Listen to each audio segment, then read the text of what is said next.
Mbote na biso na moma oyo nzambe apesinga na yo lisusu koya na ntongo na lelo oyo pona kobana kokomisa nkombo na ye konetola ye ezali moma oyo ya kilte tozali nango elongo na balingami toyebana ko tonda nzambe toyebana kokomisa nzambe pona bolingo na ye. Je crois que ezali ndenge na lobaka ntango nyonso ezali privilège monene liboso na nkolo pona komona journée na lelo oyo ezali ntongo malamu bien aimé na ndeko oyo nyonso azali en direct ete na azali kobana kosenga epai na yo kobana kopartage parce que eza na bandeko mwa mingi ntango mosusu ntango toyeki kobana kobanda bazozala na difficulté pona kokota en ligne mais soki yo opartage yango ezali na possibilité ya bandeko mosusu pona kokota rapidement. Donc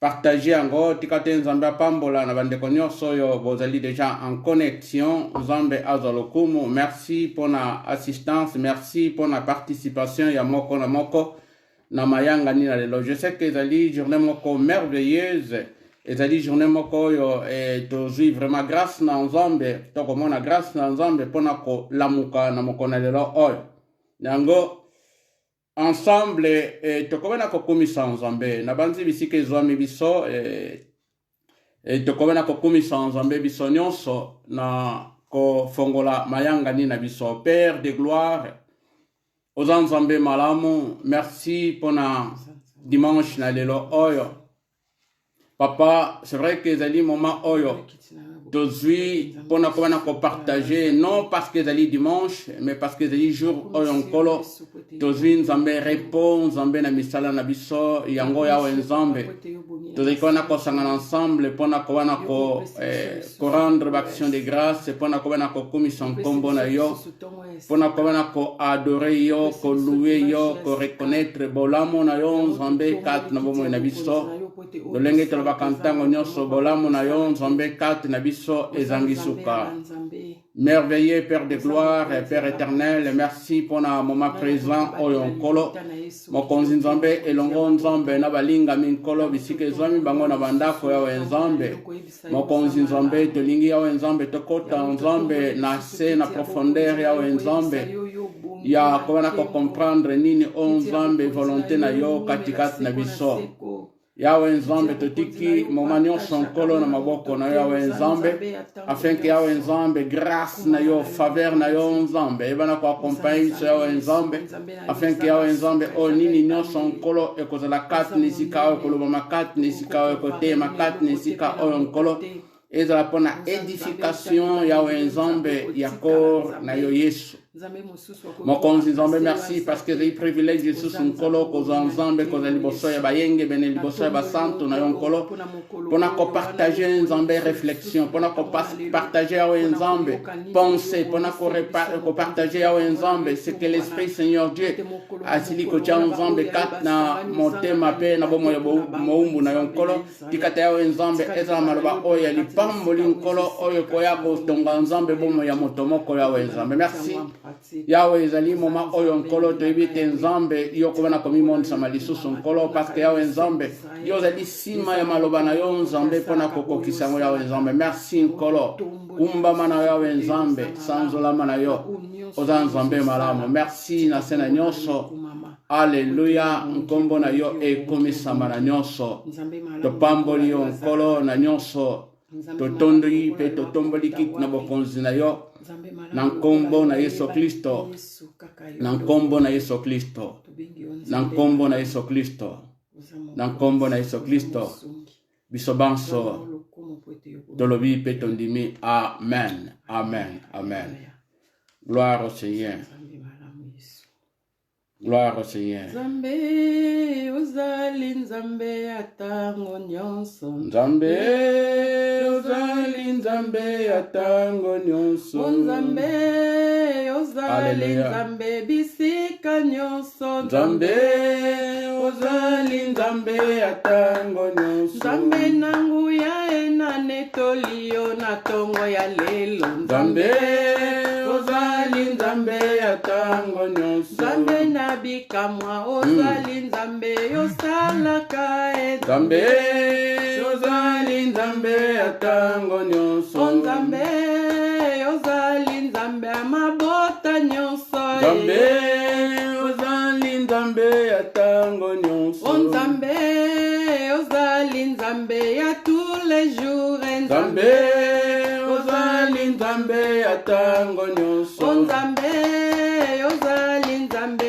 obongwani te. Nzambe ozali nzambe ya tango nyonso. Nzambe na nguya ena Hallelujah. kumisi yo oza miracle. Nzambe ozali nzambe ya tango nyonso. Nzambe na dokase yolongiliwa yoza na nguya. Nzambe ozali nzambe ya tango nyonso. Nzambe na Sara eyobongwani te oza kosala. Nzambe ozali nzambe ya tango nyonso. Bazalaki babeli basili kobika ozali Rafa. Nzambe ozali nzambe ya tango nyonso. Basilaki kokufa basili kosekwa oza na nguya. Nzambe ozali nzambe ya tango nyonso. Nzambe ozali nzambe bisika nyonso. Nzambe ozali nzambe ya tango nyonso. Nzambe ozali nzambe ya bana nyonso. Nzambe ozali nzambe ya tango nyonso. Nzambe na nguya ena netoli oyo bongwani te. Nzambe ozali nzambe ya tango nyonso. Nzambe na nguya ena kumisi yo oza kosala. Nzambe ozali nzambe ya tango nyonso. Nzambe ozali nzambe ya tous les jours. Nzambe ozali nzambe ya tango nyonso. Nzambe na nguya ena netoli yo oza miracle. Nzambe ozali nzambe ya tango nyonso. Babotaka te bazwi mabota oza na nguya. Nzambe ozali nzambe ya tango nyonso. Bazalaki bakufi basili kosekwa oza na nguya. Nzambe ozali nzambe ya tango nyonso. Nzambe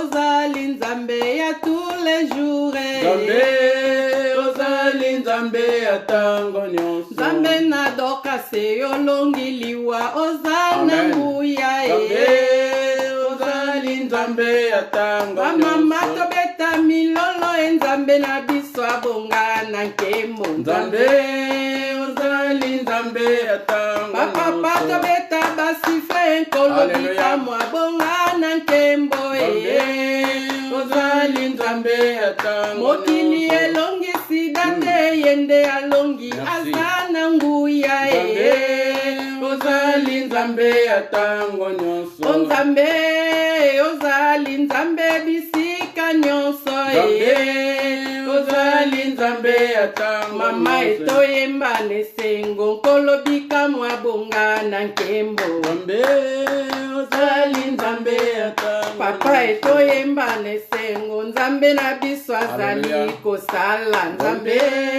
ozali nzambe ya tango nyonso. enkundie ya nkundie esonga zola. Ya nkundie esonga Nzola. ebana banzambi ya zola batulombele. Ya nkundie Songa zola. kunde ya nkunde songa zola. Ya nkunde songa zola. ibundu dia nzambi tusonga zola kwa bantu bonso. Ya nkunde songa zola. Zola batulombele nkunde. Ya nkunde songa zola. Oh Jesus, toma conta da minha vida. Jesus, toma conta da minha vida. Oh Jesus Cristo, toma conta da minha vida. Jesus, toma conta da minha vida. Oh Jesus, toma conta da minha vida. Toma conta da minha vida. Oh Jesus Cristo, toma conta da minha vida. Jesus, toma Nzambe ozali nzambe yokosaka te. Nzambe ozali nzambe ya tango nyonso. Nzambe ozali nzambe ya tous les jours. Nzambe ozali nzambe ya tango Ba mama nyonso. tobeta basife nkolo na biso abonga na nkembo. Nzambe ozali nzambe ya tango Mama nyonso. etoyemba nesengo nzambe bikamwa lingi yo mingi. Nzambe ozali nzambe ya tango Mokili nyonso. elongisi date yende alonga aza na nguya. Nzambe ozali nzambe ya tango nyonso. Nzambe ozali nzambe mabota nyonso. Nzambe ozali nzambe ya tango nyonso. Nzambe Alléluia. ozali nzambe ya tango nyonso. Nzambe ozali nzambe ya tango nyonso. Oza nzambe ya tango. Oza nzambe tango nyonso nkolo obongwani te. Merci parce que mokonzi nzambe yo ozali na ebandeli yawe nzambe mpe yo ozali nzambe na suka yawe nzambe. C'est vrai que nkolo suka toyei kona koloba mpo na biso yawe nzambe me yo ozali nzambe ozali na ebandeli te mpe ozangi suka yawe nzambe me kati na bomoi na biso ozali ebandeli na biso mpe suka na biso.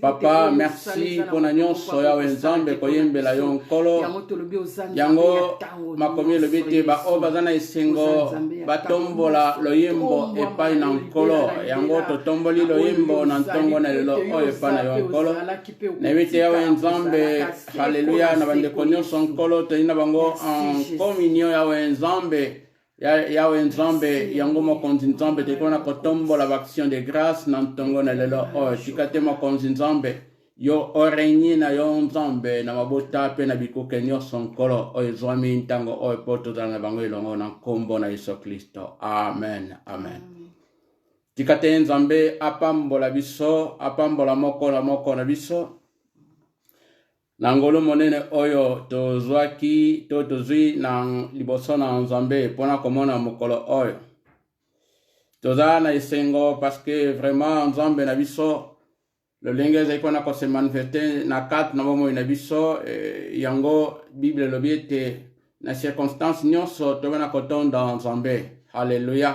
Je sais que ozali lipamboli na ntongo na lelo oyo ozala connecté ozala branché parce que zana liloba moko oyo nzambe alingi kopesa yo na mokolo na lelo oyo halleluya bipai bozwami tika te nzambe faveur mpe grâce na ye komona koakompagne bino mpe mabota na bino nyonso seulement ke nalingi kopesa na bandeko nyonso oyo toyebi ete na 11h30 tozali na connexion baoyo baza na bandako na baoyo dommage que mikolo oyo toza église toza lisu na bandako mais local moye toza na local ezali te raison toyebi yango lolenge confinement ebandi toesalemi lisusu yango tozali na bandako koadore nzambe ndenge tozali koloba ntango nyonso wana ezali temple ezali monument oyo tozali kona kosanganaka bayenga to ba jour mosusu ya semaine oyo nzambe azali kopesa biso ezali lie oyo de culte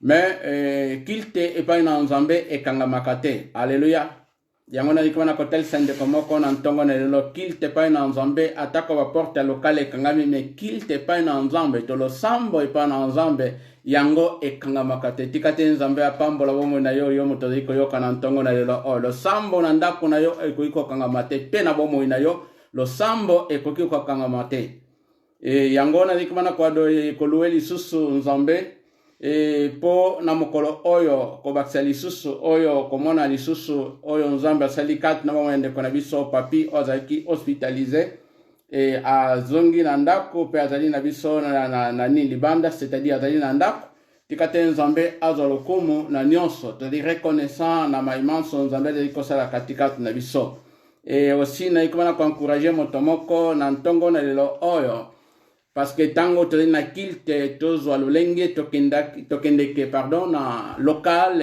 ba dimanche tozali kokende yango nazali komana koencourage moto moko oyebi te kilte ezali na 11h30 ezali en direct ezali na Facebook lamuka kozala kaka na pyjama te ndenge nalobaka ete ozali kolanda ngo na mbeto lamuka kende kosokola parce que ezali moment ya culte.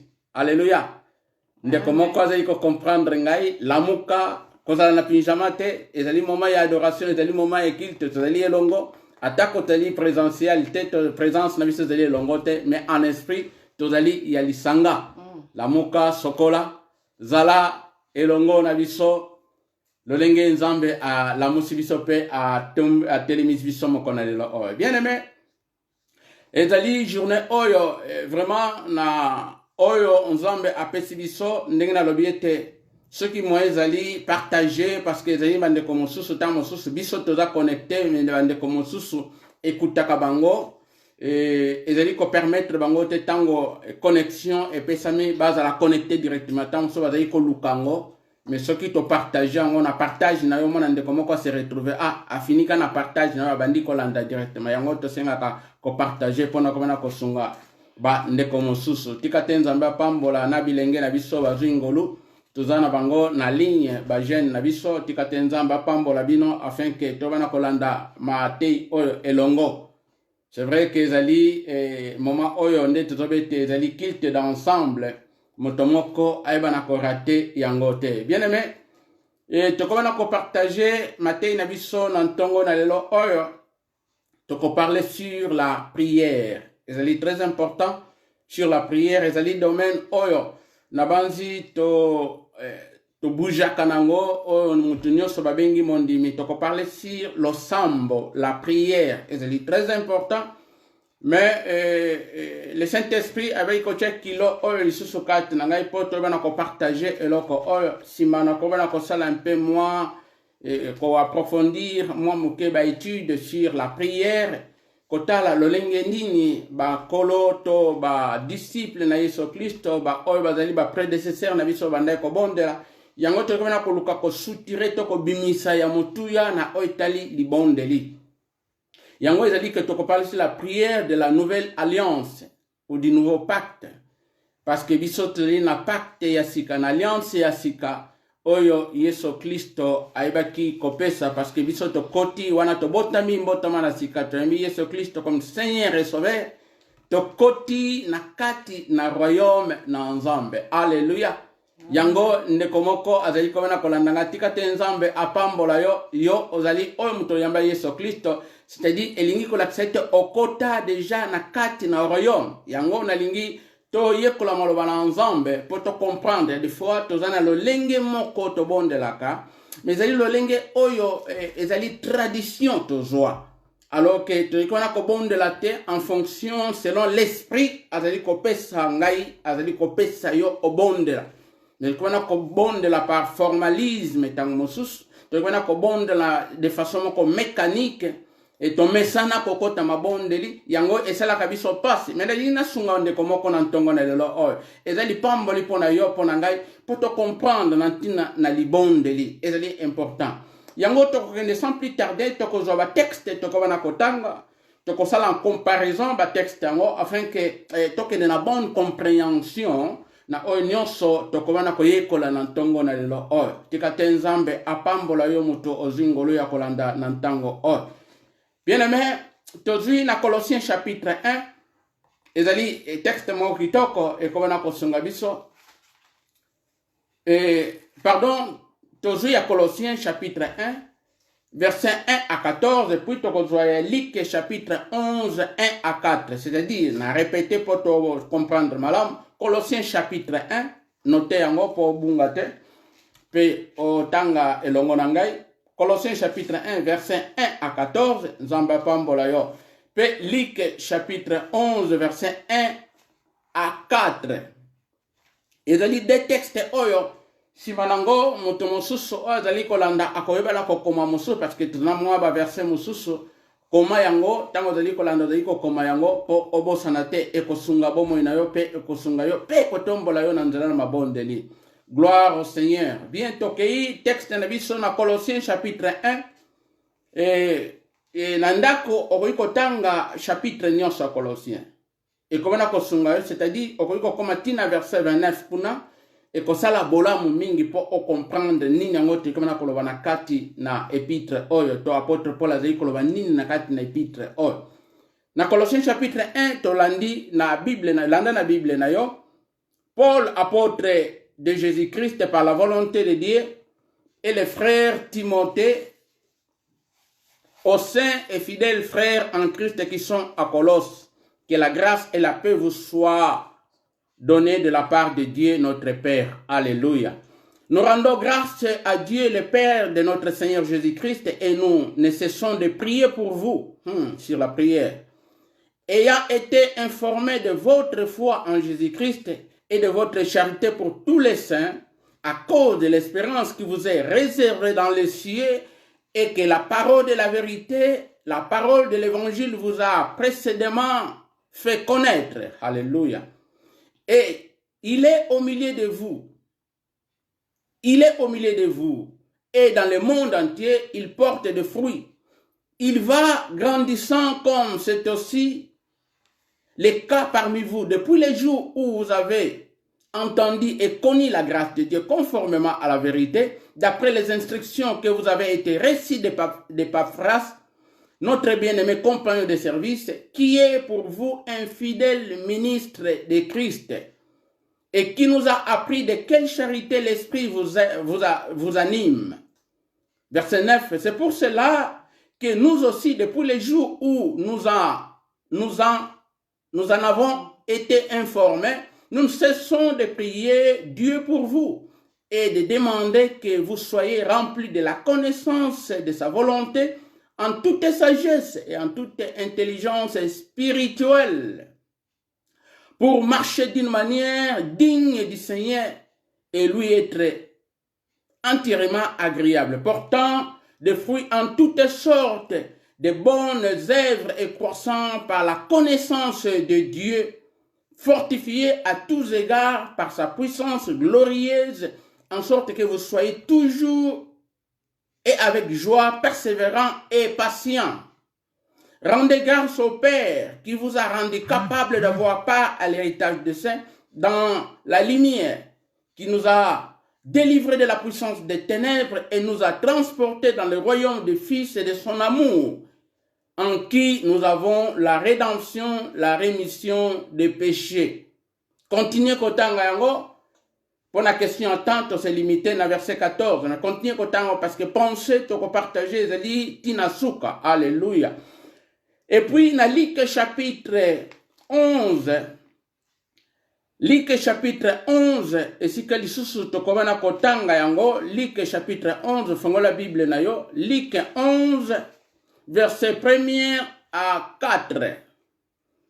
Luc 11, 1 à 4. Jésus priait un jour à un certain lieu. Lorsqu'il y achevait, un de ses disciples lui dit, Seigneur, enseigne-nous à prier sur la prière, comme Jean l'a enseigné à ses disciples. Il leur dit, quand vous priez, dites, Père, que ton nom soit sanctifié, que ton règne vienne. Donne-nous chaque jour notre pain quotidien. Pardonne-nous nos péchés, car nous aussi, nous pardonnons à quiconque nous offense et ne nous induis pas en tentation. Amen. Amen. Amen. Gloire au Seigneur. Tikate nzambe pambola biso. Nase na maloba oyo, Père de gloire, Zambe nankembo, merci, cher Saint-Esprit, tu na posa na yo, pour na partager maloba oyo, pour na comprendre maloba oyo. Je sais que yawe Nzambe, bomo ina motomoko, et que la béni yawe Nzambe, au nom de Jésus-Christ, ainsi, to bonde liboye, to lebi, Amen, Amen, Amen. Bien-aimé, l'engue na ute kolobete, ezali, exhortation, ezali prédication, ezali message, il y a édification pour na motomoko azali kolanda na ntongo na lelo oyo. Partager ango bandeko balamuka, bandeko mususu nanu ba se connecter te. Alors na bandeko mususu oyo banda koyoka ba verset mususu bokokipe kokoma yango po bandeko mususu bazaki tenter ko noter ba noter yango. Alléluia, moto nyonso tozali participant na kati na oyo ezali et tout le bakilte na biso ya lelo oyo. Toujours parler sur la prière de la nouvelle alliance. Et c'est très important il y a nouveau pacte.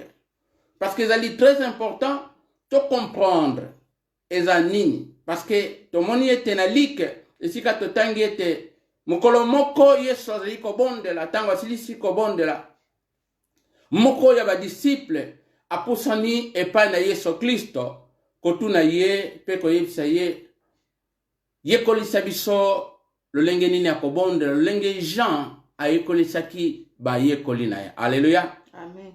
Donc ba yekoli na Yesu Kristo bazana problème sur la prière. Est-ce que babanda kobonde la te? Point d'interrogation pour baloba ete to yekola yekolisa biso kobonde la. Babanda ki déjà kobonde la, c'est il te comprendre eloko o. Babanda kobonde la. Mais ezalaki problème moko oyo bazalaki na rituel, bazalaki na lolenge moko ya momesano comme coutume ya kokende kobondela. To bosana te bayekoli oya Yesu Kristo baza ba juif, c'est-à-dire ba juif bazali bato oyo bazalaki bato ya mabondeli ya ba heure par jour ya kobondela. Tant sur 3 fois par jour, bazali kobondela regard na bango esengeli etala na Jérusalem, c'est-à-dire soka fukami ya gumbami esengeli ko gumba mane ezala na direction ya Jérusalem. Ndenge bande ko mususu to yebi basalaka oyo bazali bande ko na biso ba musulman, tant bazali ko na kobondela babondela en direction ya Mecque. Donc ba juif bazalaki bongo babondela ka en direction de Jérusalem bisika nyonso ye azwami, c'est-à-dire baye kolina Yesu Kristo nantina libondeli babandai kobondela mais esika oyo moko na bango alobete yekolisa biso enseigne-nous à prier. Alléluia. Amen. Ezali na moto moko tozali na yo elongo na nzela na nzambe tango mosusu tobondelaka toki na kosala ba jeûne toki na kosala ba prière mais libondeli ezali lolenge te oyo nga na yo tango mosusu tozolaka yango. Parce que tant que nous avons un favoritisme, nous avons un nzambe asala na faveur nangai. Mais tu comprendre ya minene. Yango Yesu Kristo alobi na bango na like toujours na tozongeli sus na Colossiens te. Tozonga na Colossiens parce que place nde to approfondir message na biso. Alors tu ikona komona eloko na mutu ya bien-aimé. Alléluia. Était na like 11 oyo na verset 2 alobi na bango. Il leur dit, quand vous priez, alléluia, dites, Père, que ton nom soit sanctifié. Papa, nkombona yo ezala ebulisama. Bokonzina yo eya. Pesa biso lipa ya mokolo na mokolo. Limbisa masumu na biso. Lolenge biso peto limbisa kaba oyo, basalaka mabunga pe batuka kabiso. Mpe kokotisa biso na komeka mate. Alléluia. Donc ezali biloko oyo ezali base tokoki kotanga tinase mais ce qui est important toli total ba biloko oyo Yesu azali koyebisa bayekoli. Bien-aimé, nalingi na tirer attention na yo déjà parce que tant mosusu makanisi na yo ko zala un peu et ko ningana mais tozali kotala eloko moko ya motuya bayekoli babondelaka na bango bayekoli basalaka ba jeune bazalaka bazaba juif même kolona bazaki na posa bayeba kobondela Yesu atalisi bango lolenge kobondela mais lolenge oyo Yesu atalisi bango ezali esika na lina tirer attention na biso parce que biso tozali bato oto na nouvelle alliance. Avant Ekulusu. J'ai dit, naloba ete na nouvelle alliance après Ekulusu. Mais bango, bazalaki nano avant Ekulusu. C'est dit avant Yesu Kristo akufa. Alléluia. Amen. Avant Yesu akufa. Yango azali koyebisa bango, bobondela kana motindo oyo. Kombo na yo ebulisama. Bokonzi na yo eya. Bien aimé, ezali eloko oyo bayekolisa biso pe lisusu yango. Na l'église traditionnelle, na banzi mingi touti na église traditionnelle, pour na citer l'église traditionnelle tete bima, touta. Na l'église traditionnelle, on a ici notre Père. Mais tu dois comprendre que notre Père, Oyo Yesu ayekolisaki ba yekoli. Tu dois comprendre eloko moko ziko bimana kat na prière wana que ton règne vienne. Bien aimé, tu dois continuer sur le bon de la tête que disons règne ensemble et ya to bokonzi ensemble et ya. Parce que bokonzi ensemble et si et ya. Juste après kokufa na Yesu Kristo, après ekolosi na Yesu Kristo, tango moto apesi bomo ina na Yesu Kristo, ayambi Yesu Kristo comme Seigneur et Sauveur na ye. Donc akomi moto moko akoti na kati na royaume de Dieu. Il y a l'objectif, le royaume de Dieu est parmi vous et parmi nous. Alléluia. Amen. C'est dit, tokomi ko senga lisusu te, papa bokonzi na yo eya. Mais ba yekoli ba continuer lisusu ko bondela la motindo oyo te. Tango après la Pentecôte, ba bondela kisu na motindo oyo te. Li bondele na bango échanger mais biso pona kozala malamu mingi ba yekolisa biso yango e comme neti récitation moko boy to joie. Li bondeli eza récitation te. Alléluia. Li bondeli et ce qu'il faut comprendre d'abord ezali expression de communion na Nzambe. Ezali expression tant mutali ko bondela ezali expression moto oyo ayamba Yesu Kristo azali ko pesa maloba azali na communion na Nzambe. C'est dit li bondeli tant mutali ko parler ezali expression ya communion eli ko la na grec ezali kononia abanzi bande koyo tolandaka mingi ba mateye toyoka eloko ya kononia. C'est-à-dire kononia ezali communion, ezali participation. Alléluia. Amen. Libondeli ezali la nouvelle alliance ezali participation na oyo Nzambe azali kosala kati na biso na oyo Nzambe azali. Alléluia. Amen. Et si il te comprendre te ko bondela les autres bokonzi na Nzambe eya bokonzi na Nzambe ezali kati na biso. Alléluia. Bokonzi na Nzambe ezali yango tete kotanga ezali kati na biso à partir ya verset nini ezali à partir à verset 13 na 2 Colossiens chapitre chapitre 2 verset 13. Les jours où tu es Yesu Christ, nous avons compris une chose que asalinine alongoli biso na royaume ya ténèbres azwi biso na royaume ya ténèbres pe a transporter biso amemi biso alléluia na royaume de lumière de son fils. Alléluia. C'est-à-dire tout ça sont na kati na ténèbres te si to bima na kati na ténèbres muto yambi Yesu Kristo azali susu na ténèbres te azali moto azali na kati na royaume na Nzambe. C'est-à-dire li bondeli na biso toyi ko senga lisusu te ke bokonzi na yo esala nini eya. Et là comme mosusu toyi komona na kati na prière oyo. Donne-nous le pain quotidien, pesa biso lipa ya mokolo na mokolo. Wow. Lipa ya mokolo na mokolo toyi ko senga ngo lisusu te. Nzambe nazana nzala Nzambe pesa ngai lipa Nzambe tala makambo na ngai non mabondeli oyo eza mabondeli moko tokiko bondela lisusu te. Nous avons tout pleinement en lui. Alléluia. Moto yamba Yesu Kristo nyonso eza ya kotondisa makati na ye tuzo batokendo kosomba kosenga kalipa te. Prière oyo Nzambe pesa non eza lisusu te. Nzambe akokitisa lisusu te man ndinga salaki na tango na désert. Mais lelo oyo man ezali kokwesima parce que ye moko Yesu Kristo oyo yo yambaki ya lobiete nazali lipa na bomoy. Alléluia. Amen. Lui il est le pain de la vie. Oyo nyonso akobana koyamba ye, c'est-à-dire oyo nyonso akobana kolia lipa oyo. Lipa oyo ekopesa susu nzala te, akovivre éternellement. Donc ezali plus que lipa oyo ya kolia. Yangona le pain quotidien. Toki kozali susu wana te Nzambe que donne-moi le pain quotidien. Pesa nga lipa mokolo na mokolo. Essayez de comprendre bien aimé. Après la croix, ezana ba fait mususu esalemaki. Après la croix, ezana makambo ya minene esalemaki na kati na bomoi na yo. Alléluia. Tikate grâce dans Nzambe. Faveur dans Nzambe et mon ayo bien-aimé. Et tu dis comment on a élo comme sous-soupé, et tu dis na prière, oh ya lik toujours chapitre 11. Enseigne-nous à prier, mais aye kolisi bango makambo oh.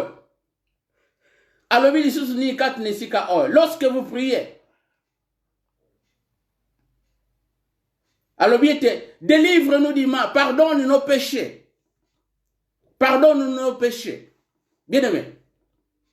Et ça, nakat na mabondeli, nabanzi, tango suzeli yote mutosalango, tango sobisote tosalango.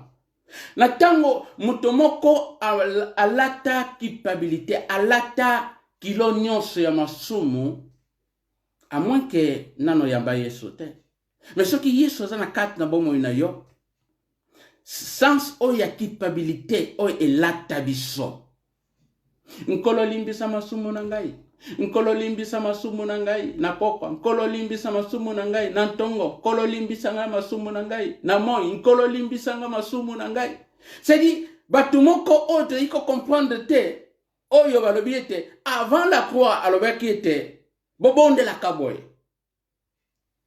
Ete limbisa masumu na biso.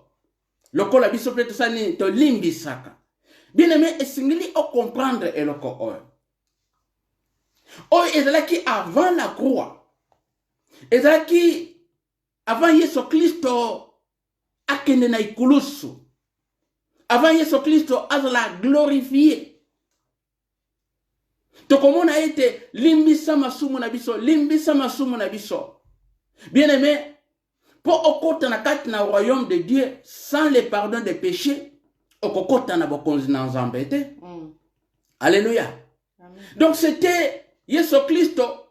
Tango Jean amoni ye Jean-Baptiste aboli, voici l'agneau de Dieu. Tala mwana na mpate molongoli na masumu. Alléluia.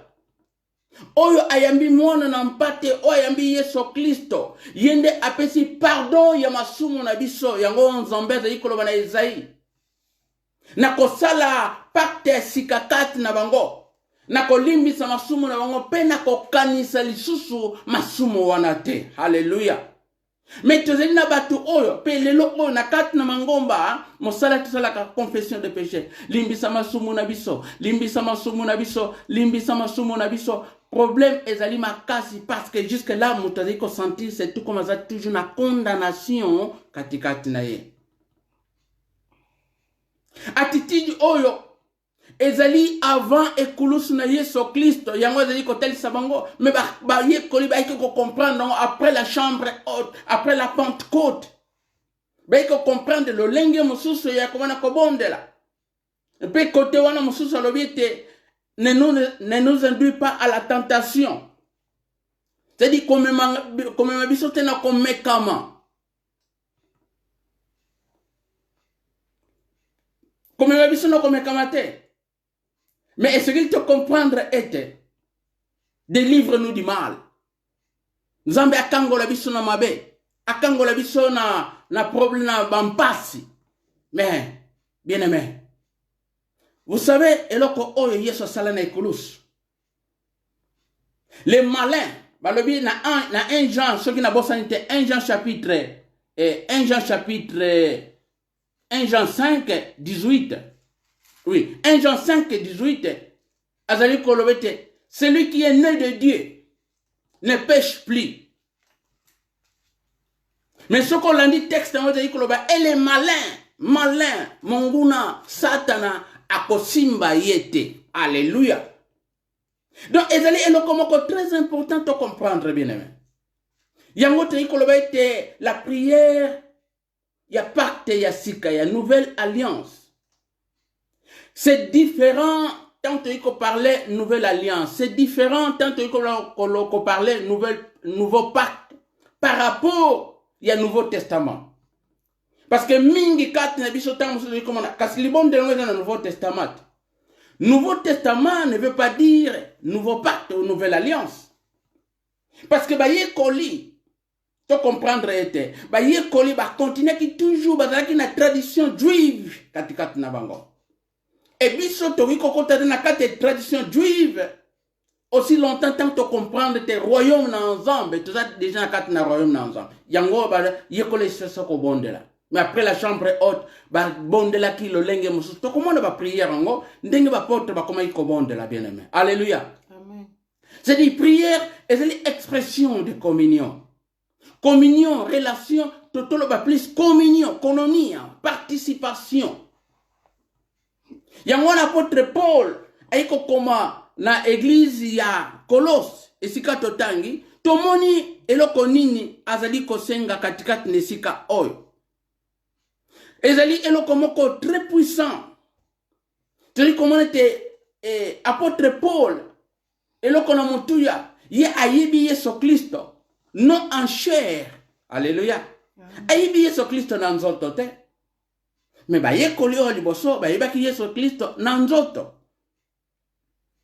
Mais ye koyeba Yesu Kristo, ayebi Yesu Kristo comment? Par révélation. Alléluia. Amen. Okoyiko ba place yozali. Apôtre Paul ayebaki Yesu Kristo par révélation. Ngai na yo toyebi Yesu Kristo par révélation. Toyambie par la foi, toyeba qui était, tomona qui était. Alors, ce qui m'a révélé te a un problème parce que Yesu Kristo oyo biso toyambi par révélation azali Yesu Kristo oyo te oyo azaki kotambola na Jérusalem. Yesu Kristo oyo te akendaki na fete ya Kana. Mais oyo yambi azali Yesu Kristo mort, ressuscité pe azali glorifié. Amen. Alléluia. Amen. Différence ezali mon ene bien aimé et c'est qu'il te comprendre eloko oyo. Soko bandi ko comprendre eloko loba amen et si kezali yo parce que poto avancer o comprendre ba mystère ya mutuya oyo nzambe atiena kati la bomo yanga ina yo. Alléluia. Amen. Donc nzambe azamala bien aimé. Yango na lingo kotsa motomoko to comprendre. Eloko mutuya o apôtre Paul abandiko comment? Tala mutu a comprendre Yesu Kristo na révélation. Tala mutu ayambi Yesu Kristo apesi bomo ina ye kat na Yesu Kristo parce que amona ki pe ayamba ke par révélation. C'est différent bien aimé. Alléluia. Tikate nzambe apambola yo. Et totangi tomoni ete na kat na église à Colosse. Problème e bandi kokota. Ba danger bandi kokota na kat na église à Colosse. Bato mingi ba kota na église à Colosse ba bandi koyena ba penser na bango. Les grands dangers oyo kat na bango. Alléluia. Eza ba danger ni ne kote ki na église à Colosse. Ba danger ngo yango ezali na église ya lelo oyo. Alléluia. Que Dieu te bénisse. Nzamba pambola yo. Yango e koti na église ya lelo oyo ba danger oyo ezali na église à Colosse, pardon. Tu comme on a été makambo mingi oyo ezaki na église à Colosse yango pe ezali ko exister lelo oyo na kat na mangomba. Tikate nzambe pambola pour comprendre eloko oyo. Ba danger oyo ekoti bato mosu na église à Colosse était ba monaki Yesu Kristo comme un grand maître. C'est-à-dire ba faux docteur ba yé na kat na église à Colosse ba ndeko mona Yesu Kristo za grand maître. Bande koloba ete Yesu Kristo azali mystique mokoboy. Balobi te Yesu Kristo azali muto oyo amikomisi nzambe. C'est-à-dire bande kozoye mutu moko neti illuminati mokoboye, muto azali kosala ba mystère mokoboye. Donc le lenge wana bango mingi ba faux docteur bande ko enseigner na kat na église na Colosse. Yango na soko tangi déjà na Colossiens oyo to tangi na chapitre 1. Na verset 15, parce que ce qui na 14, était apôtre Paul abandiko présenter Yesu Kristo aza ndengenini. Abandiko présenter bango. Azali te moto oyo akomisi nzambe, mais azali nzambe oyo alati nzoto na moto. Alléluia. Est-ce que tu dois comprendre eloko oyo? Amen. Donc Yesu Kristo azalaki moto te amikomisi nzambe, mais azali nzambe alati nzoto na moto. Alors église à Colosse ba yaki na matei oyo ba faux docteur ba lobete moto moko mystique moko boy. Yango tri komona ete na ba kat na ba église mususu ba zali ko parler sur ba dimension moko ezali que 5e dimension, 6e dimension. Mais il y a pas de mystique na kat na makambo na ensemble. Alléluia. Mystique ezate. révélation et comme ça l'a été de comprendre Yesu Kristo aza nani, Yesu Kristo aza oy asalaki likolo na se, Yesu Kristo azalaki avant la fondation du monde, Yesu Kristo aye mutasali biloko nyonso oyo parce que c'est lui la parole. Alléluia. Et nyonso salemi par la parole. Aza un mystique de. Et na quatre l'église oyo sur la Colosse, danger ni sur ce kotaki kuna, était humanisme kotaki tel que philosophe, grec, il y avait beaucoup de philosophes. Au bandé quand même les enseignements mususu étaient yekolikuna parce que c'est ni to comprendre te. Grec bazaki bato oyo, bazaki bato moko bazaki na dimension ya intellectualisme moko avancé. Alors tant ba koti na kati na ba onzambe, balingi quand même biloko moko c'est tout comme mutu akoki kozala ko se changer, c'est-à-dire moni babiloko zala kaete non po boya masumu kende kovanda na couvent moko boye. Po oboya masumu kobala te. Po oboya masumu sala boye. Mais non, wana ezali ba pensée, wana ezali philosophie. Donc Yesu Kristo c'est to comprendre loko na mutuya et tant ayaki te po a changer habitude na biso. Ayaki te po a changer nature adamique na biso. Natiro adamique tozwaki oya masumu Yesu Kristo yaki alobite bo crucifier ngona ekulusu ezala crucifier soki mutu ako crucifier nature na ye wana na ekulusu te akoza na problème, c'est-à-dire ata oke ko bomba mana couvent ata ko bomba ma wapo comme soki nani wana yebaka ete nature wana e bomba mite elandi yo eza elongo na yo. Mais Yesu Kristo loko ni asalaki a changé ki biso position. Alléluia. Est-ce que zana motomo ko za comprendre? Donc Yesu Kristo alongole biso na ténèbres. Alongole biso na kufa. Pe amemi biso na lumière. Alléluia. Amen. Est-ce que vous comprendre ngo? Amen. Donc Yesu Kristo alongole biso na monde ya ténèbres, pe amemi biso na royaume de son fils ya lumière. Esika position, esika wapi yo ozali. Alors, sikoyo, eloko ni to partager mutuya. To comprendre te na kat na mabondeli, o ezali kosa la participation. C'est très important de comprendre li bondeli eza nini. Li bondeli ezali participation. Li bondeli ezali teke to sala ensemble, c'est tout comme papa malamu. Machine ya Coca-Cola, libondeli na ngai il faut sala nini ekitsa libala. Libondeli na ngai il faut ekitsa musala. Libondeli na ngai il faut esala oyo. Wana to komi ko marchander, to komi ko mona ete nzambe ni tezo sala échange na nzambe. Libondeli ezali expression ya communion, relation onazana ona nzambe. Partout kokuta rendez grâce à Dieu. Alléluia. Amen. Rendez grâce à Dieu. Alors, il y a trois choses c'est il faut comprendre.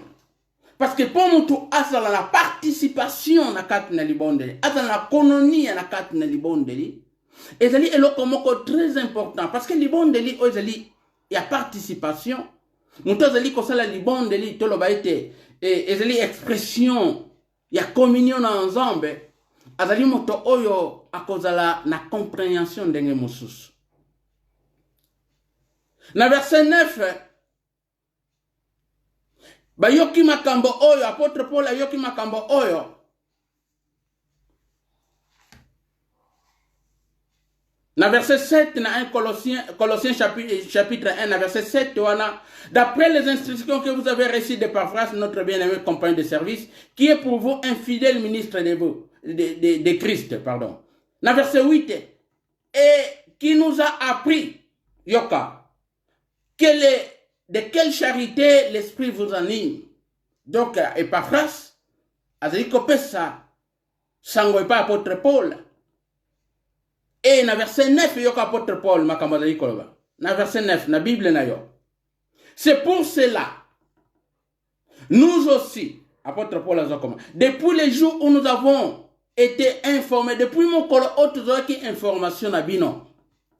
nous ne cessons de prier pour vous et de demander que vous soyez remplis de la connaissance de sa volonté en toute sagesse et intelligence spirituelle. Wow! Depuis bayokaki makambo ezali koleka na église à Colosse. Église à Colosse bazali na problème personnel. Chaque membre kuna bazali na problème personnel bango. Mais apôtre Paul azali kobonde la te nantina ba problème personnel o ayoki na église à Colosse.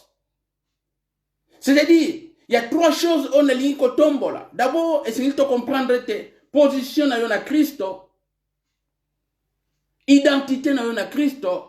Et puis, ils ont dessin ensemble, volonté ensemble. Yangwana, ils ont dit, et là qu'on a tikaki, na mekaki kotushango na note, na Luc chapitre 11. Oye, Yesu Christ na 4 na libondeli, et là qu'on a répété, que ta volonté soit faite. Yangonde ezongela qui même après la résurrection, après la croix, volonté ensemble, bandai ko continue que la volonté de Dieu est salema, mon canon ensemble est salema. Alléluia. Yango te comment a été apôtre Paul na sika depuis bazaki nouvelle banda koleka na église à Colosse. Alors lui était depuis le jour où nous avons appris. Autre qui informé to tikaki ko bonde la tenantina rabino. Ko senge pa na ensemble nini yoka.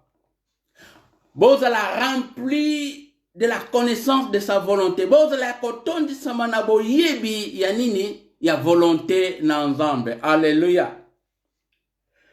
Souligner volonté ensemble, connaissance et volonté ensemble. En toute sagesse et intelligence spirituelle. Bien aimé, c'est très important. Il y a des fois, quand il y a un problème, une situation, tu reconnais comment on ensemble. Zongi sabo, nzambe, salabo, nzambe, bikisa, nzambe. Mais apôtre Paul, yo connaît les bonnes de l'ina bango. Voilà. Bato o bazali na communion na Yesu Christo. Bazali ko sali une prière participative, bazali ko participer na prière, na problème ya bande ko oyo bazali ko leka na Colosse kuna. Problème na bango ezali nini? Problème na bango ezali na ba faux enseignements, ba faux docteurs, ba koti kuna. Mais apôtre Paul azali ko senga nini na ntina na bango ete bazala rempli, ba tondi samana boyebi.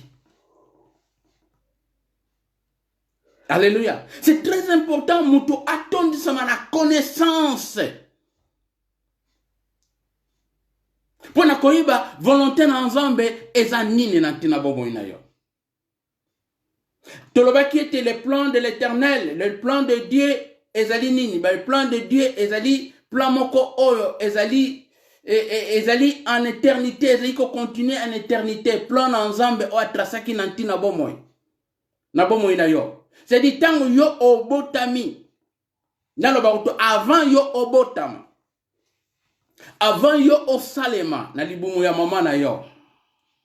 Nzambe ayebaki yo, ozalaki wapi? Tango ayebaki yo, parce que balobiti avant yo osalema. Tango komi mas. Nzambe ayebaki yo. Siko tuna, to tunana, to tanga Bible, to questionner Bible.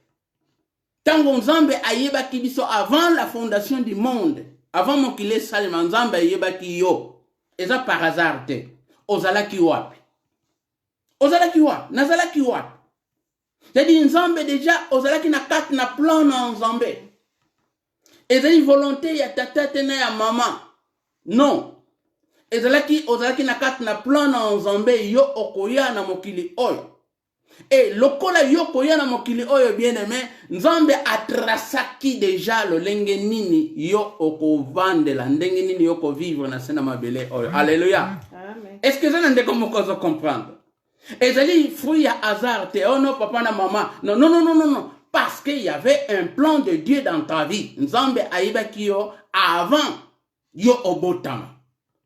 Avant que mokili es salema, ozalaki déjà na plan na nzambe.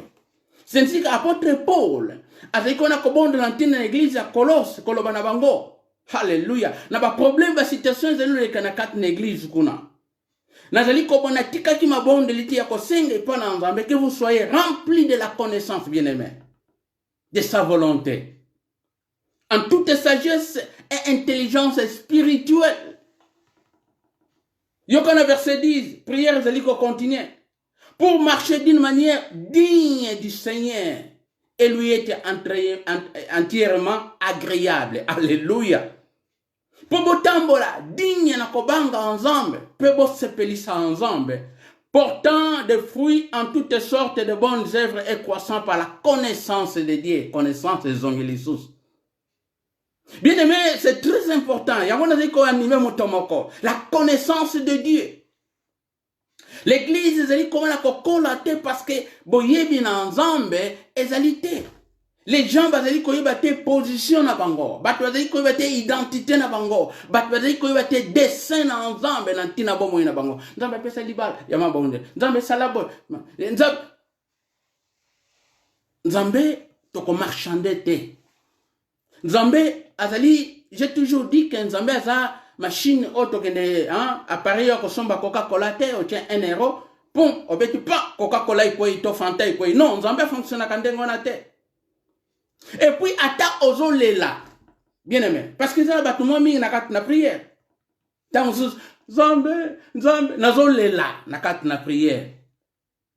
Mais Nzambe ata la kate ba émotion na biso. Tokoki kolela bonnement.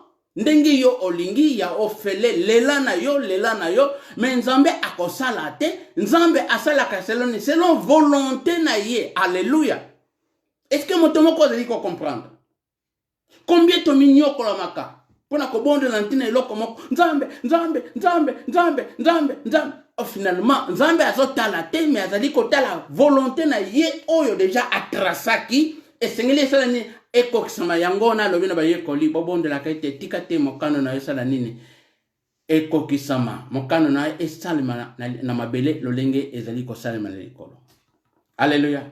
Donc c'est-à-dire volonté na ensemble ezali tracé ou depuis l'éternité volonté na ensemble. C'est le dessin na ensemble ezali tracé depuis l'éternité avant que obotama. Donc nyonso ezali tracé bien aimé.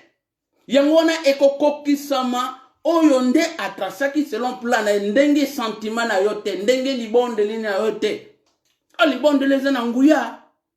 Toyoka kangote. Libonde leze na nguya. Nguya za wapi na libonde li bien aimé. Est-ce que tu es impressionné Nzambe? Tant que tu as la communion ensemble, tu dis que c'est selon sa volonté. C'est Dieu qui répond à nos prières. Alléluia. C'est nguya eza ipana ensemble nguya eza tina maloba ona ya moto libondeli eza na nguya libondeli.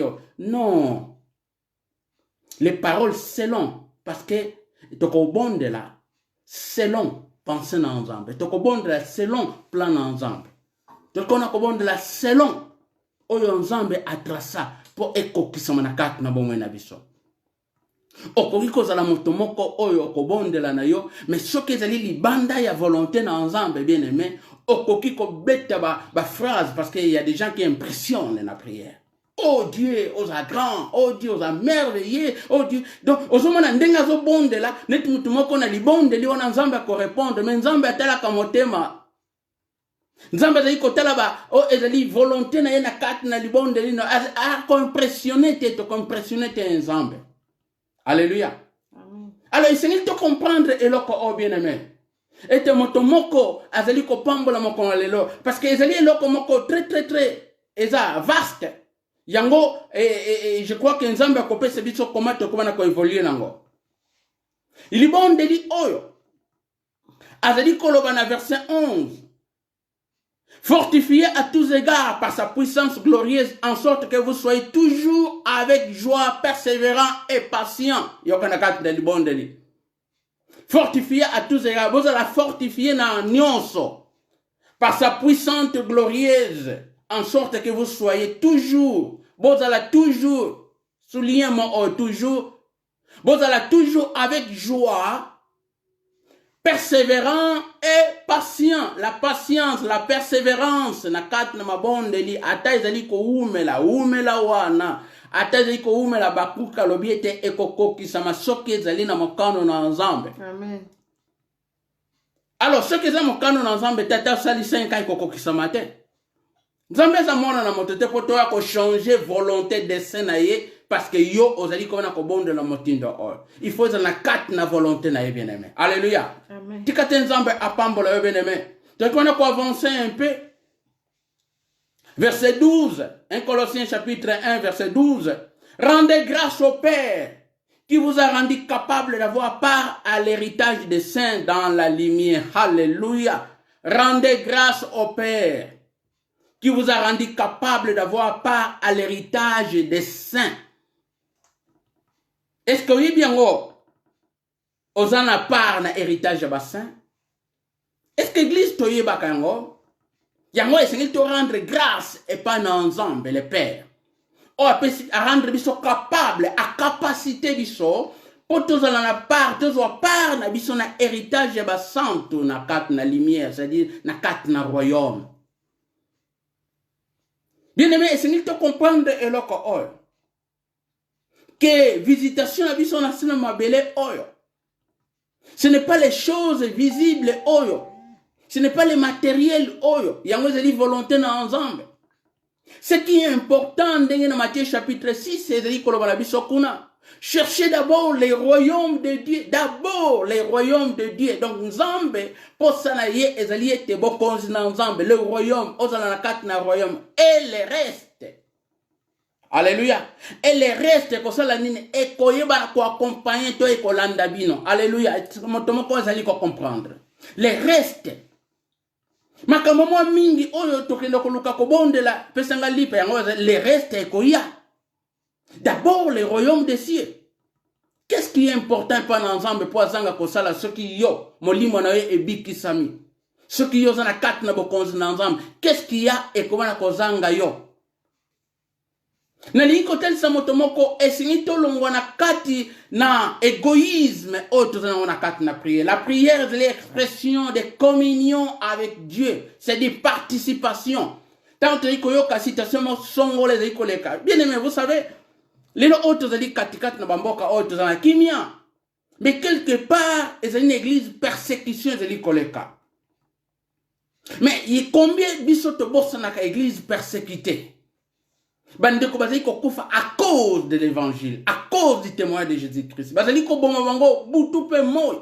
Mais l'église, est en paix et kanisakate parce que l'église est en paix et kanisaka makabona bango, mabumuna bango.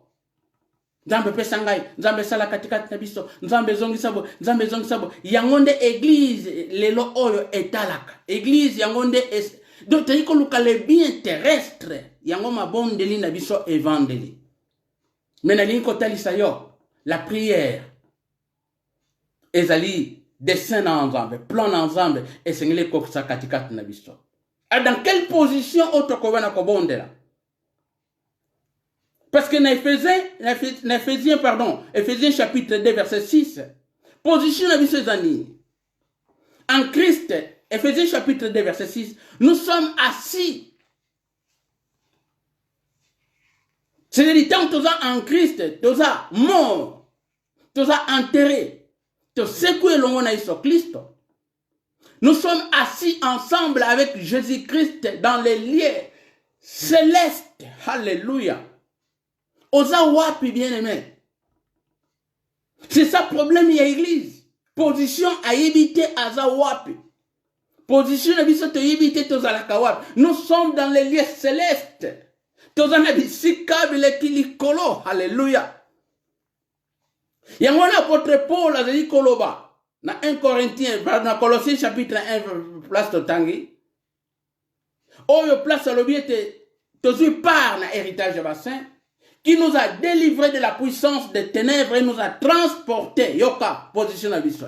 Nous sommes où? Nous sommes transportés, il nous a transportés dans le royaume du Fils de son amour. Alléluia. Est-ce que ça n'a pas de comprendre?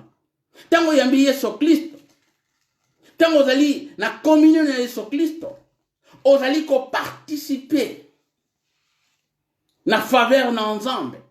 C'est-à-dire, et l'on a Yesu Christ, nous sommes assis dans les lieux célestes.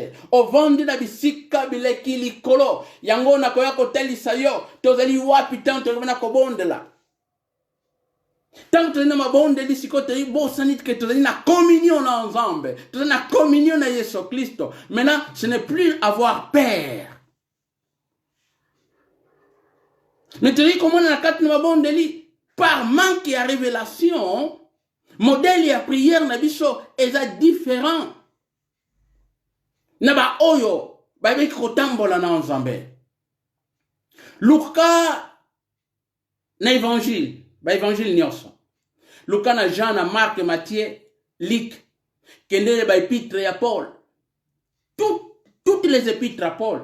Luka na kat na mabondeli na bango okomona ke tango bazali ko bondela babandai ko chate Satana no lion, alléluia, to lié ba démon. Non, okokuta bango ba comprenez que tel le bon de l'apôtre Paul azo sa kat nesika. Azo senga pour l'église à Colosse que pesa bango connaissance. Alléluia. Pesa bango connaissance, c'est ce qui est important. Tango connaissance wana ezali. Yoko wana ko croître, oko wana ko kola bien-aimé. Libonde le na yo ekozalisho libonde lite na lié ba démon, na racine, na calciner bango. Bien-aimé, c'est un problème, est un problème mental, mentalité. Vous savez une chose, ezali ko le kanakat na église du Seigneur. Tellement ba enseigner biso makambo e vanda kat na biso. Makambo o wana et comment problème moko sérieux na ziko na moto moko ziko yoka katikati ya naisikawa. Na vandi na ziko méditer na ziko kena ba épître na ziko na ko kita ko méditer un peu vie de l'église na ziko tala combien même na temps persécution les kagi na kat na église primitive na ziko na ko tala na meki ko méditer ngo okomona ba lekaki na persécution ba lekaki na kufa ba martyr c'est martyr na kat na église et lelo oyo ce qui bandika ka persécution na oyo ka Satana au nom de Jésus mais Yesu Christ lobete ba ko passer na nzela wona na tribulation. Donc l'église a un problème mental. Donc mentalité oyo na kat na église eza une mentalité moko ya ba démon. Est-ce que tu oses comprendre? C'est-à-dire, tout le monde a des démons partout. Il y a un abandonné par tes cours qui sont mercredi. Donc, ils ont 90%. Combat aux chrétiens, tous à la Kanango, ils ont pensé. C'est ça le grand problème de l'église. Combat, ils ont dit que les Kanabons, les chrétiens, ils ont pensé. C'est-à-dire, pensez na ye, alléluia. Pensez na ye, ezali nano na ténèbres. Pensez na ye, nano koti na royaume ya fils na lumière te, alléluia. Na rekolo bana motomoko. Pensez na yo, esengeli ebima na kat na ténèbres. Pensez na yo. Sinon, kuna komona kaka démon, chasser les démons, démon, nyonso démon. Démon ya songi, démon ya kolata. Démon soki ya nini, ba démon mususu ba kombo moko rare, ba démon. Mais tozonga na kat na Bible. Otoluka ozeli la prière apostolique, ba apôtre bande ko sala, okokuta te na kat na ba prière na bango, bazali ko chasser kaka ba démon. Okokuta te même ba démon bazali numéroté, ni Satan. Mais vas-y que la connaissance ya koyeba volonté na nzambe na kati na bomo ina bango plan na nzambe le lenge abengela ki bango. Alléluia. Amen. Ezali choquant. Mais ezali eloko oyo même ngai nazalaki na kati na sena makambo oyo. Mais tant que comme la connaissance, bien aimé, vous savez quelqu'un qui a la présence de Dieu en lui. Hein? Ce qu'on a la présence na nzambe na kati na yo et si ka ozali konyata na monde spirituel ba yebi nani oyo aye awa. Alléluia. Amen. Na monde spirituel ba yebi oyo aza mutu moko ndenge na lobaka aza 6600 volts cabine moko ye na isika oyo. C'est-à-dire, il y a un problème moko mental. Problème na biso eza problème moko to kota na kat na mentalité ya nini? Mentalité ya ba démon. Au lieu de la mentalité, il y a qu'on dominer, il y a qu'on gouverner, mais si qu'on position na biso toye bakangote. Muto azali assis en Christ dans les lieux célestes. Azana position, il y a qu'on dominer. Azana position, il y a qu'on gouverner. C'est-à-dire, prière na yé et qu'on changer. Alléluia. prière na ye ko changer parce que ba démon wana Satan bazana sena ye parce que Yesu Kristo lobiete atie ba démon atie Satan atie enfer na sena makolo na ye et puis nguya wana apesi yango wapi apesi yango na église c'est dire apesi nga na yo. Alléluia. Amen.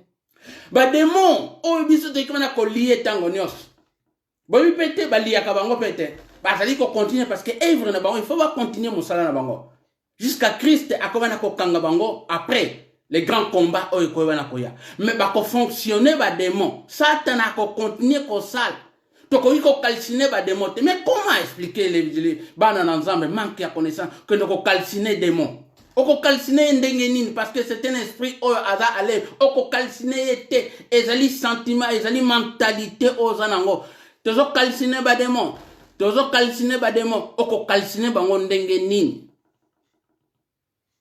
Est-ce que yo koboma un démon obomiye? Parce que calciner qui veut dire koboma, kozi ki saye. Oyebi ko calciner zani. C'est dit expression moko, ozo senti que bato baza na mentalité ba démon na carte na bango. Mais l'esprit de Dieu a perçu ce esprit moko oyo ya autorité ya ko gouverner. Tozali likolo ya ba démon, tozali likolo ya Satana. Il faut comprendre position yo oza wapi. Oza asi wapi, ovandi wapi, na bisika bileki likolo. Alléluia. Identité no ezali nini? Identité no ezali en Christ. Alléluia. Et descend ensemble ezali nini pona yo. Yango apôtre Paul ezali koloba ete, tozali ko bondela afin que nini. Alléluia. Na verset 10, pardon, na verset 9. Les jours nous cessons de prier Dieu pour vous et de demander que vous soyez remplis de la connaissance de sa volonté et en toute sagesse et intelligence spirituelle. Okoki comme on a lu dans Ephésiens chapitre 1, verset 15 à 18. De la même manière, Ephésiens chapitre 1, verset 15 à 18. Même prière apôtre Paul a sali katikat nesika os. Yango a sali qui peut l'église d'Éphèse. C'est-à-dire, quand il y a un problème dans la vie, est-ce qu'il faut comprendre recours et anines? Prière, prière, il y a Ancien Testament. Problème est vendu dans la carte parce que nous avons un problème de combat spirituel. Et c'est qu'il faut comprendre une chose. Tu utilises le terme de combat spirituel. Mais en réalité, ce n'est pas le terme qu'il faut utiliser. Mais très souvent, tu utilises un mais en réalité, le combat spirituel, muto asala combat wana, ezali Yesu Kristo na ikulus. Est-ce que vous comprenez? Et si ka o asala kini akitisa ki nguya ya Satan, akitisa ki ba domination nyonso, ba principauté nyonso, Satan ba koya ki alonga ki bango na ikulusu. Et nous, ce que nous faisons, ce n'est pas les combats en soi, c'est un combat spirituel, mais plus, c'est les combats de la foi. Alléluia. Est-ce que mon Thomas a dit qu'on comprend? Amen. Apôtre Paul a dit combattons les bons combats de la foi. Combattons les bons combats de la foi. En gardant bien notre conscience. Et cette conscience, quelques-uns l'ont perdue et ils ont fait naufrage par rapport à la foi. Alléluia. Les bons combats de la foi en gardant bien notre conscience, mais à l'objet cette conscience, quelques-uns l'ont perdu. Et tant qu'on perd conscience, on comme une mentalité, on constate la naufrage par rapport à la foi. Bien aimé, l'église ose passer de temps. Ya kokanga bademo, bademo ya famille, bandoki ya famille, na iko kanga bango, na kimana ko lié bango, moto wana na vina ye akokola te, mais lokola batu bakanga mana makambo oyo bien aimé, ezali difficile. Oyo bibi loko ya mabe ndenge umela kapa batu. Les mauvais enseignements ndenge umela pa batu. C'est-à-dire moto abosani identité na ye kat na Yesu Kristo. Moto abosani azanani position na ekat na Yesu Kristo. Moto abosani ni ezali dessin plan ensemble na kat na Yesu Kristo. Et ezali kosala te combat. Prenez les armes de Dieu. Bolata yango afin que au jour mauvais botelema na kondima. Alléluia. Tozali kozwa ba armes na ensemble et koki kozanga te les armes de Dieu en nous. tout en gardant notre position, tout en reconnaissant notre position. Il y a qu'on reconnaître l'identité. Yo ozali nan. Oza sous na kat na ténèbres te. Na lingina tel sorpo na zoke na soka. Délivrance, ça existe. Mais délivrance, ezali sous te pour na ba chrétien. Na linko zongela. Délivrance existe. Délivrance ezali pour na ba oyo baza na ténèbres. Baza na posa ya délivrance. Est-ce qu'on peut comprendre? Parce que Jésus-Christ a dit alongola ki biso na ténèbres. C'est-à-dire ce qui moto il faut passer na délivrance donc moto na azana na kat na ténèbres.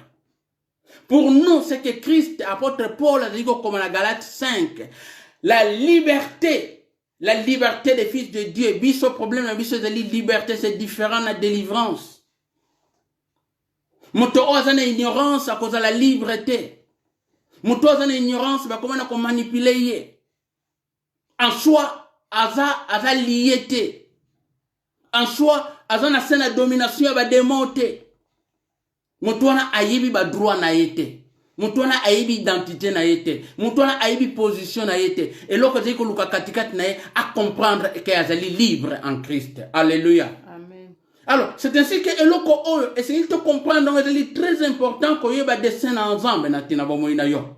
Essayez de comprendre, modèle ya prière, mais ba yé koli. Au côté là, sur Actes des Apôtres, chapitre 4, verset 24 à 31, Actes des Apôtres, modèle, monsieur, c'est là qu'on a prière, comment ba yé koli, tant ba moni menance. Au comment nango, Actes des Apôtres, chapitre 4, verset 24 à 31, ba ye koli ba yi ko bondela nzambe pesa biso nini na kat na persécution pesa biso nguya to bondela to annoncer évangile na yo. Alléluia. C'est très important bien aimé nzambe apambola yo. La prière ezalite poto nyokola banzoto na biso. La prière ezalite poto putsa net na mawa et pas na nzambe. La prière est l'expression de la communion dans ensemble. Participation pour na oyo nyoso ba ko na kotungi sama. Bisika oba te ko na kotungi sama. Participation na biso. Biso dans toutes les choses, de na ko senga action de grâce.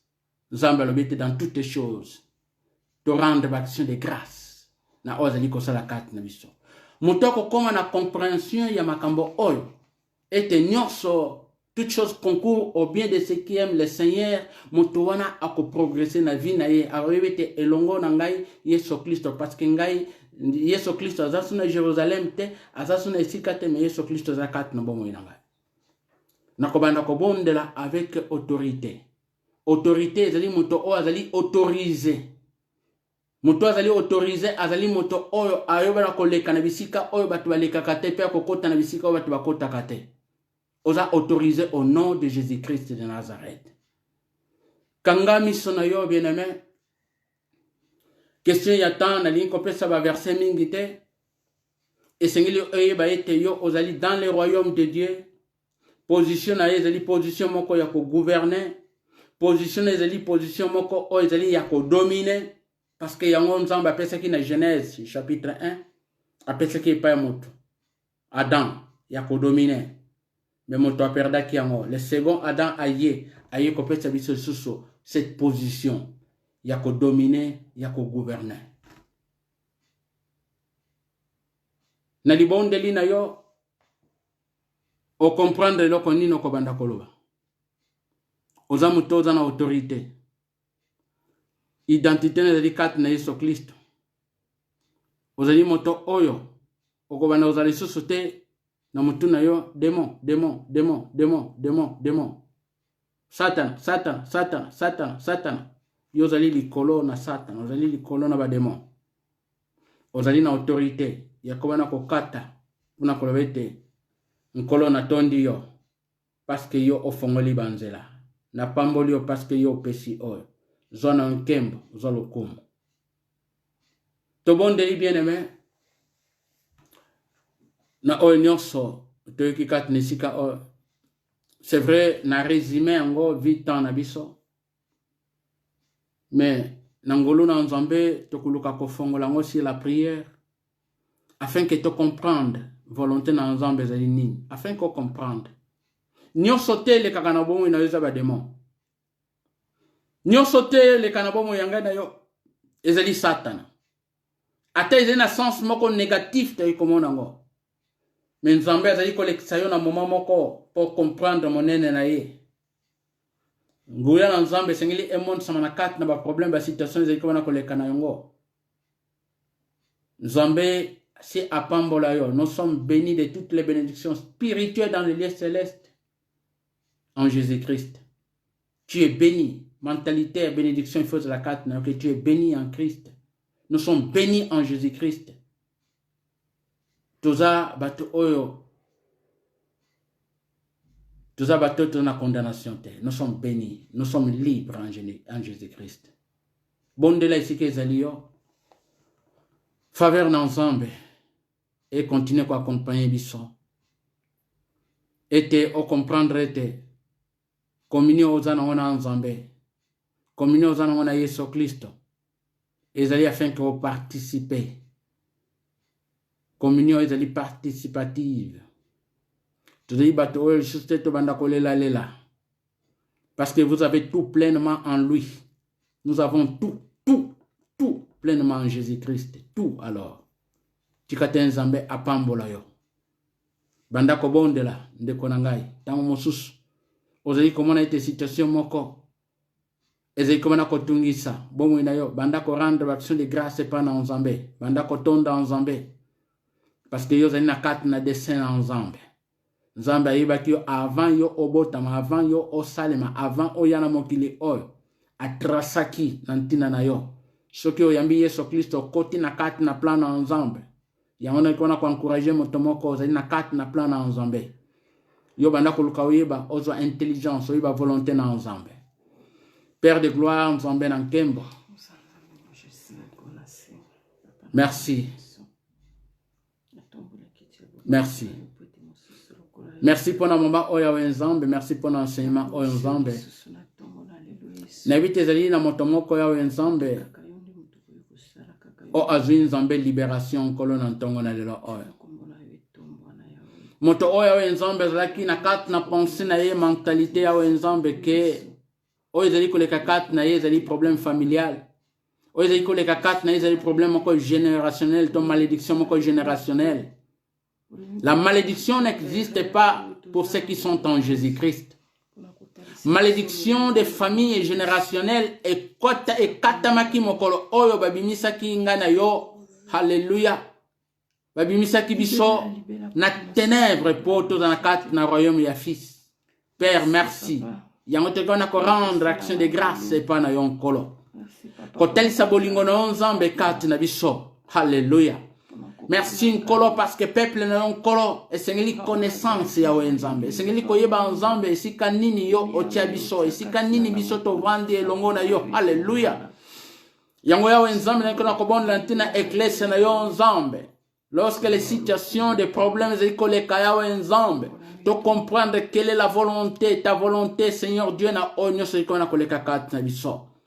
Père de gloire, merci pour na bomo ya motomoko. Merci ya Nzambe me ba je na biso Nkolo. O ba ziko zangulu ya kobena kolanda biso ya Nzambe à travers Nzambe ba ozali ba réseaux sociaux ya Nzambe pambola bango ya Nzambe atako difficulté à langue ko za Nzambe bénir bango ya Nzambe parce que volonté ba ko manifester ko yo kamaloba na Nzambe tikate maloba oya Nzambe za la révélation Nzambe na kat na bomo ya bana na Nkolo.